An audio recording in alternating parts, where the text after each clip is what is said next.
I am not happy. As a basketball fan, I'm really not happy because the 76ers lost to the New York Knicks in 6 games just about 5 minutes ago. And I'm coming to record a video. The 76ers got robbed. I'm not going to lie to you. It was robbery. They shouldn't have been down 3-1. But you know what? You can't change the past. But the biggest robbery of all wasn't even the referees. It was the fact that the 76ers could not stay healthy. I mean, Joel Embiid, he's the... If he didn't have injury issues, he'd be a top 3 player in the NBA, definitively. He gets hurt every year, and it really derails his postseason performance. And it's becoming a point where we're watching the end of his career come a lot faster than possible. Because the way this man gets injured, it's very unfortunate. And I don't know what else to say. If he can't stay healthy for an entire season, this man will never win a championship. And if he can't stay healthy in the playoffs, he won't make it to a conference finals. And if we're being honest, this man is... There's a lot of narratives about Joel Embiid, but one thing's for sure. When he's fully healthy, he is one of the most dominant players in the NBA. And it's just really unfortunate. But anyways...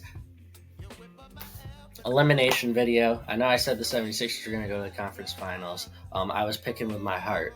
Y'all have to understand, when I make my predictions, I pick with my heart, not with my mind. So, it's whatever. I mean, clearly the Knicks were a way better team. I'm not going to say the Knicks weren't a better team all year.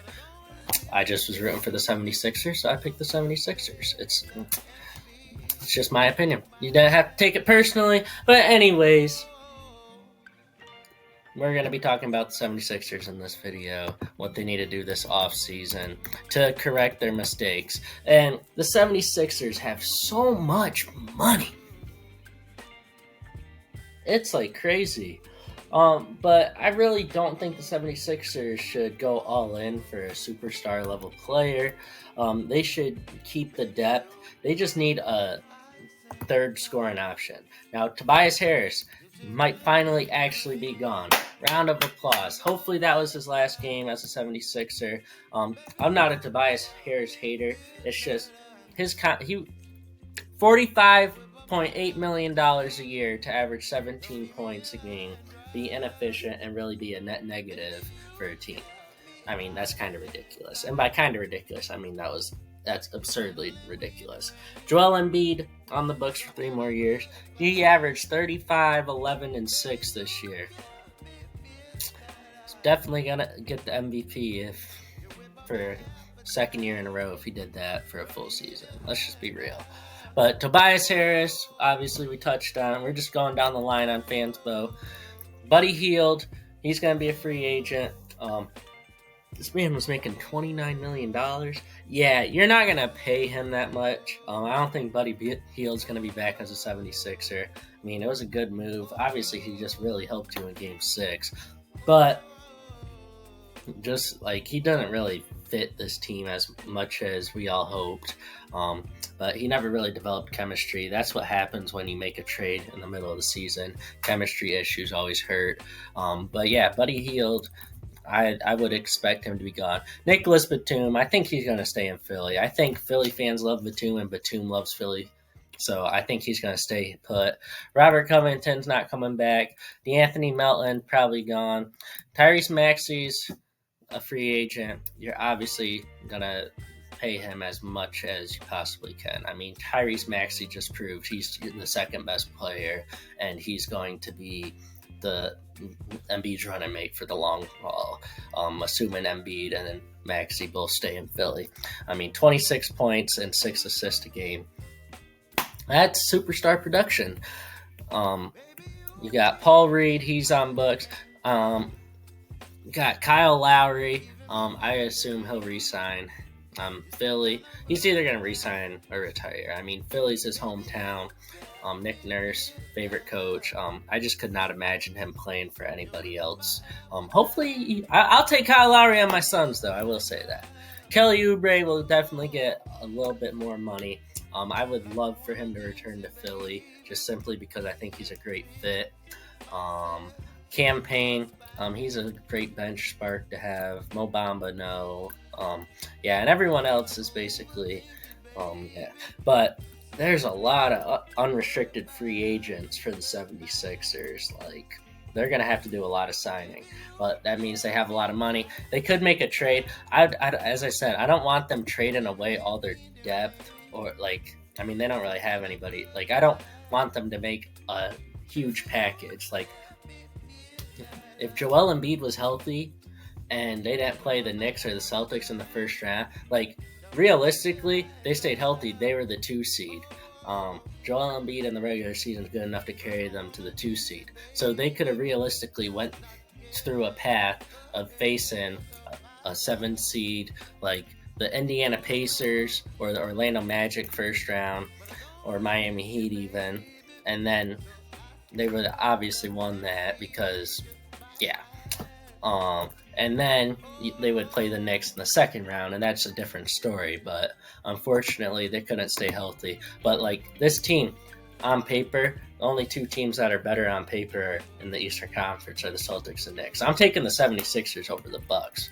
I mean, the Bucks have just been, like, unable to defend anybody and anything. We're going to talk about the Bucks later. I already have the thumbnail made for that video. So that'll definitely be a video that comes out this weekend. But anyways, the 76ers, I would love for them to re-sign Batum, Maxey, Kyle Lowry, and Kelly Oubre Jr., maybe Campaign even. And then they just need D'Anthony Melton, not having him kind of hurt. But then they just need to look for, like, they have enough where they can trade for a really good third option scoring-wise. I mean, or they could just get some dogs. I really only see Jeremy Grant on the Blazers. He makes too much money to not do enough that will actually benefit the 76ers. Then in Chicago, DeMar DeRozan, I mean, he's a free agent. I would like his fit on the team, but I don't really... Actually, like, I'd have to see it play out. I think he would do a lot of really good things for the team, but he's not a good enough three-point shooter or defender to really be going after. For every team I talk about, Dorian Finney-Smith comes up because he's just a perfect player for a lot of teams that are ideally trying to compete. Obviously, Kevin Durant on the Suns, I think if you could get Kevin Durant, that's the only player that I'd be like, all right, make a trade for him. But I wouldn't mortgage everything I have on Kevin Durant. I'm a Suns fan. I'm saying this. But the number one player I would target, it's a free agent. I'm expecting Dallas to win Game 6 or Game 7. Paul George is a perfect match for the 76ers. If they get Paul George, they would sign him in free agency, first of all. He basically replaces Tobias Harris. I mean, then you're looking at a lineup of Tyrese Maxey, probably Kyle Lowry, unless you want to find someone else. But hopefully it would be Tyrese Maxey, Kelly Oubre Jr., Nicholas Batum, Paul George, and Joel Embiid. That would be a crazy starting 5. Then you got Kyle Lowry coming off the bench, Paul Reed coming off the bench still. That's good in regular season. Maybe you could re-sign D'Anthony Melton. Maybe you could get Buddy Hield for cheap. You just need to fill a void at the backup wing positions.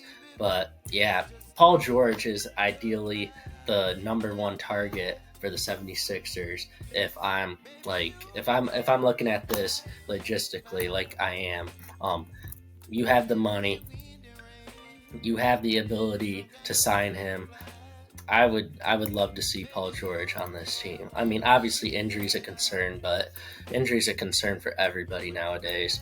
But maybe a not so crazy move, just give Kelly Oubre more money, run it back. You could just honestly, it depends what they want. I think you need a power forward. Obviously, Tobias Harris is not coming back, so you get decent power forward. I mean, you could acquire Draymond Green. I'm just kidding. I'm just kidding. That was a joke. You could just get any wing that's 3-and-D and plays with toughness. And they have the money. Like Philadelphia is a good environment. I think there's a lot of players that want to come play. If you just bolster the depth of this team, pray Joel Embiid's healthy, or just get a stronger backup center to fill the void, I think the 76ers realistically could be the second best team in the Eastern Conference next year. But if we turn injuries off and they sign Paul George, I'm picking them over a lot of teams. I'm sorry, but that's the truth. And the thing about Paul George, he's not going to take the ball out of Maxi's hand, but he'll make everything easier for Maxi.